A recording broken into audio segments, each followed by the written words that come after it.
Can you be good without God? Let's find out. Absolutely astounding. There you have it. Undeniable proof that you can be good without believing in God. But wait, the question isn't, can you be good without believing in God? The question is, can you be good without God? See, here's the problem. If there is no God, what basis remains for objective good or bad, right or wrong? If God does not exist, objective moral values do not exist. And here's why. Without some objective reference point, we have no way of saying that something is really up or down. God's nature provides an objective reference point for moral values. It's the standard against which all actions and decisions are measured.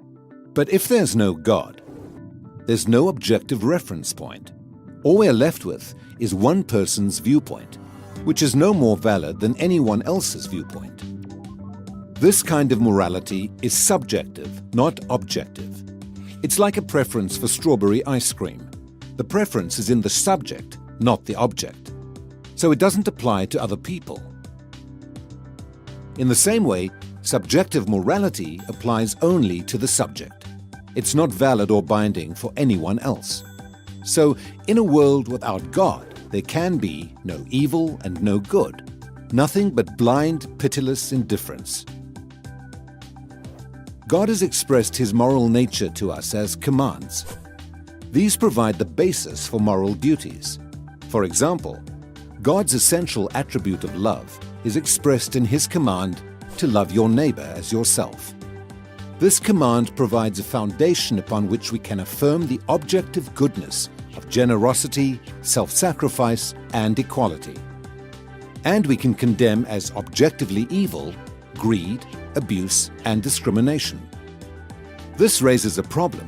Is something good just because God wills it, or does God will something because it is good? The answer is neither one. Rather, God wills something because He is good. God is the standard of moral values, just as a live musical performance is the standard for a high-fidelity recording. Without your love. The more a recording sounds like the original, the better it is. Likewise, the more closely a moral action conforms to God's nature, the better it is.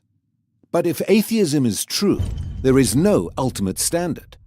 So there can be no moral obligations or duties. Who or what lays such duties upon us? No one. Remember, for the atheist, humans are just accidents of nature, highly evolved animals. But animals have no moral obligations to one another. When a cat kills a mouse, it hasn't done anything morally wrong. The cat's just being a cat. If God doesn't exist, we should view human behavior in the same way. No action should be considered morally right or wrong. But the problem is, good and bad, right and wrong, do exist. Just as our sense experience convinces us that the physical world is objectively real, our moral experience convinces us that moral values are objectively real. Every time you say, "Hey, that's not fair, that's wrong, that's an injustice," you affirm your belief in the existence of objective morals. We're well aware that child abuse, racial discrimination, and terrorism are wrong for everybody, always. Is this just a personal preference or opinion? No.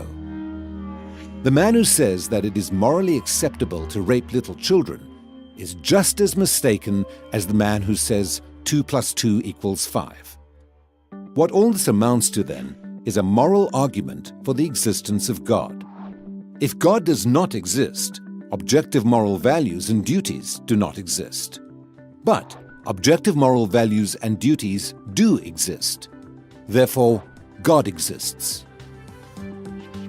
Atheism fails to provide a foundation for the moral reality every one of us experiences every day. In fact, the existence of objective morality points us directly to the existence of God.